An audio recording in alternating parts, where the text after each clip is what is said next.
down to them. So they're good. They're happy. It's kind of dry out here. Hopefully it rains so they can have some water.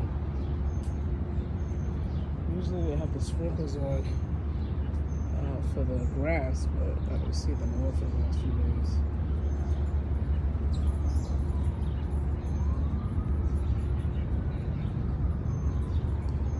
Oh, pretty birds. There's a big squirrel again. Another squirrel. I just love how they all respect one another. They don't bother one another, they just eat. That's it.